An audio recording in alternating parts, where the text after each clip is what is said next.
ভোলানাথ, এই হতভাগী কপালে কি মাসটুকু অনেকানি এতই বড় মুখে আমি এত। হ্যাঁ রে রাঙা, তেনাকে কেমন দেখতে? মানতা দাসী কইছিল খুব সম্মানিত, বোধ করি কোথাকার রাজা বা মন্ত্রী হবেন। চম্পকনগরীতে তো এই ঘর নেওয়ার মতো তেমন কোনো বাসিন্দে নেই। মা,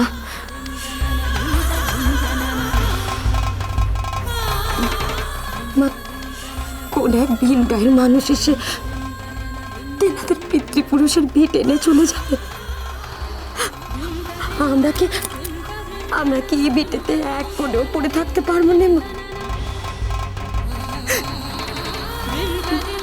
যদি তেনারা ফিরে এসে আমাদের দেখতে না পান। সত্যি তো, কতকাল পরে বেহুলা তেনাদের নিয়ে ফিরবে, আর আর তখন তখন আমরা এই ঘরে থাকতে পারবো না।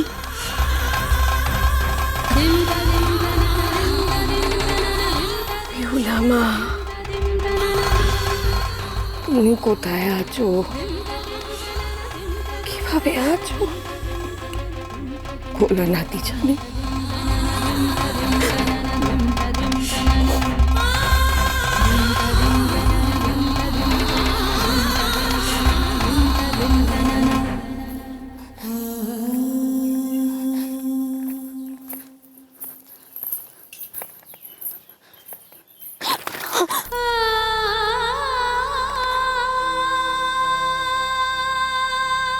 সত্যি আমার কাছে আর কোনো পথ নেই।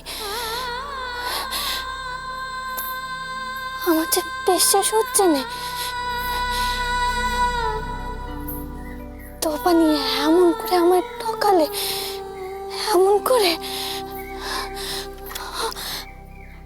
আর তেনার জীবন ফিরে আনতে পারবো না আমি, পারবো না। না না, তুমি ভুল করছো বাচ্চা। আমি তোমার স্বামীর জীবন ফেরত দিতে পারবো না। কেমন করে জীবন ফেরাতে হয় আমি জানি না বাচ্চা, বিশ্বাস করো। আমি কি কখনো তোমায় কইছি যে আমি তোমার স্বামীর জীবন ফেরত দেবো? আমি কইছি যে আমি তোমাকে সাহায্য করবো।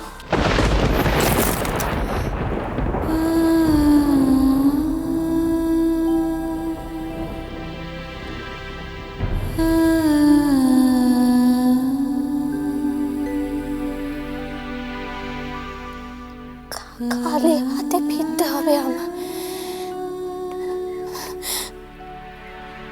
শুনছেন, আপনাকে নিয়ে আমি ফিরতে পারবো না, খালি হাতে ফিরতে হবে আমার। কোথায় কোথায় আপনি? একবার কাছে আসুন না। কোথায় কোথায় গেলেন আপনি? কোথায় গেলেন? উড়িয়া গেল শুয়া পঙ্খী মোর পিঞ্জিরা ছাড়িয়া, উড়িয়া গেল শুয়া পঙ্খী মোর পিঞ্জিরা ছাড়িয়া, উড়িয়া গেল শুয়া পঙ্খী মোর পিঞ্জিরা ছাড়িয়া।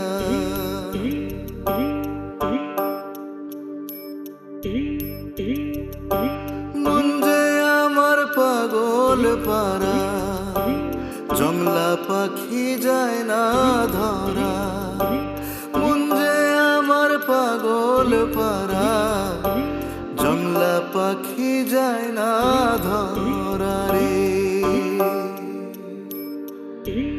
ও সে আপন বলে পুষি যারে, নিঠুর মন ফিরে না চাই।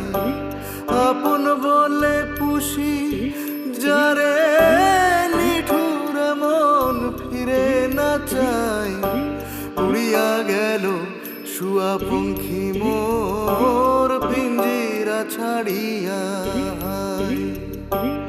উড়িয়া গেল শুয়া পঙ্খী মোর পিঞ্জিরা ছাড়িয়া।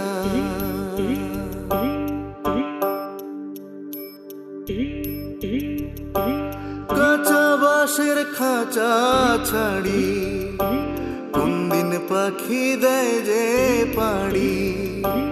কাঁচা বাঁশের খাঁচা ছাড়ি কোন দিন পাখি দেয় যে পাড়ি রে।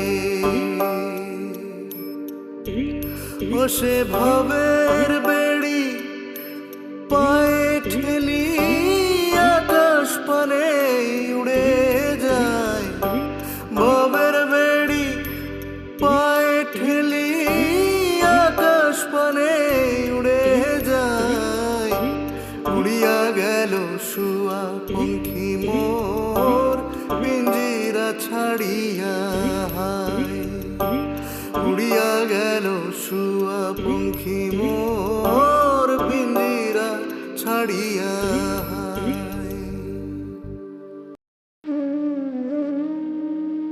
না না বেহুলা না, তুমি আমার অনেক উপকার করেছো। তোমার সহায়তা না পেলে আমার আজ স্বর্গে প্রবেশ করা বন্ধ হয়ে যেত। এ কথা আমি ভুলবো কেমন করে? আমি তোমার সহায় হব বেহুলা, যথাসাধ্য সাহায্য করবো তোমার। এমন অবিচার করব না আমি। বেহুলা স্বর্গে প্রবেশ করবে।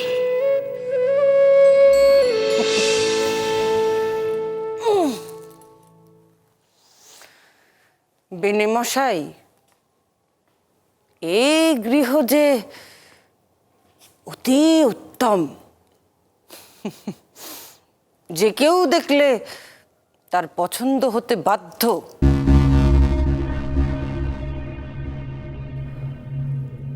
এবার আপনি কি প্রস্তাব দিচ্ছেন তা বলুন।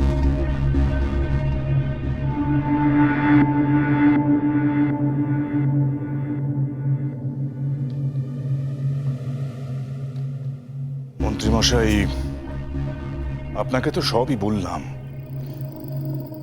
সম্প্রতি যে অগ্নিকাণ্ড ঘটেছে তাতে আমাদের যথেষ্ট ক্ষয়ক্ষতি হয়ে গেছে। ভান্ডার এক প্রকার শূন্যই বলতে পারেন। সে তো স্বাভাবিক স্বাভাবিক।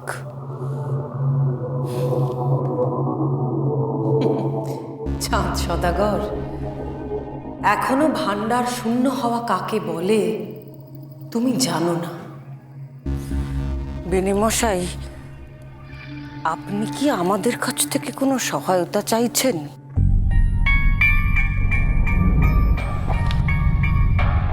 না, বলছিলাম যদি মহারাজের এই গৃহ পছন্দ হয়ে থাকে তাহলে আপনারা এই ঘর বন্ধক নিতে পারেন।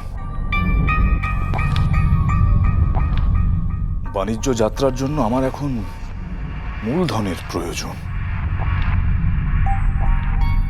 মহারাজের যখন ইচ্ছা